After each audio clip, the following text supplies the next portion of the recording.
आत्तापर्यंतच्या तपासामध्ये जे 3 मुद्दे सन्माननीय सदस्यांनी या ठिकाणी उपस्थित केले, त्यात फॉरेन्सिकचा जो रिपोर्ट आलेला आहे त्या रिपोर्टप्रमाणे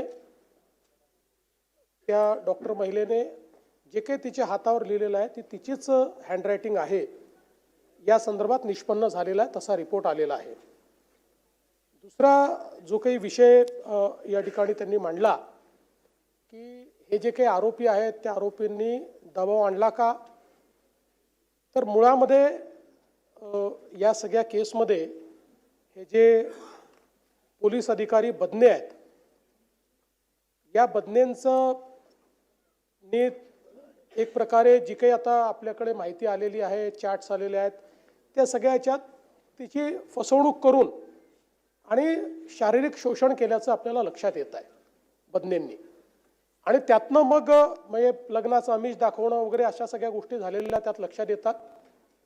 आणि त्यातनं नंतर मात्र वेगळी भूमिका या बदनेंनी घेतलेली दिसते। एक प्रकारे तिचं शोषण त्यांनी केल्याचं लक्षात येतं। आणि दरम्यानच्या काळामध्ये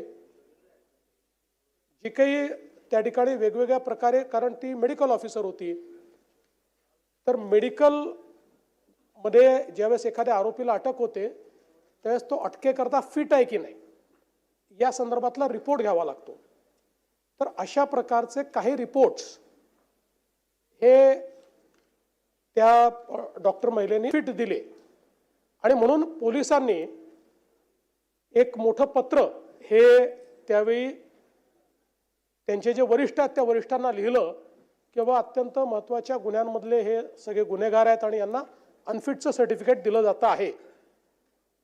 आणि मग त्याच्यावर चौकशी झाली, तिने देखील आपलं पत्र लिहिलं, पण ही सगळी जी बाब आहे ही 5 महिने आधीची आहे। आत्ता जे काही सुसाईड आपल्याला त्या ठिकाणी दिसत आहे त्यामध्ये एकीकडे बदनेंनी केलेली फसवणूक आहे आणि दुसरीकडे त्या सगळ्या परिस्थितीचा फायदा घेऊन जो दुसरा आरोपी आहे त्या आरोपीनेही एक प्रकारे तिची फसवणूक केलेली आहे। आणि म्हणून त्या दोघांचं नाव लिहून त्या ठिकाणी या महिलेने ही आत्महत्या केलेली आहे। यामध्ये आत्तापर्यंतचे जे काही रिपोर्ट्स आहेत त्या 2 गोष्टी फॉरेन्सिकच्या रिपोर्ट्समध्ये क्लिअर झालेल्या आहेत। पहिलं की गळफास लावून, म्हणजे स्ट्रँग्युलेशन नाही आहे, गळफास लावून या ठिकाणी केलेली हा मृत्यू आहे। आणि दुसरं, हातावर जे काही लिहिलेलं आहे ते अक्षरं त्या महिलेचेच आहेत, अशा पद्धतीनं या 2 गोष्टी आत्तापर्यंत तपासामध्ये आलेल्या आहेत।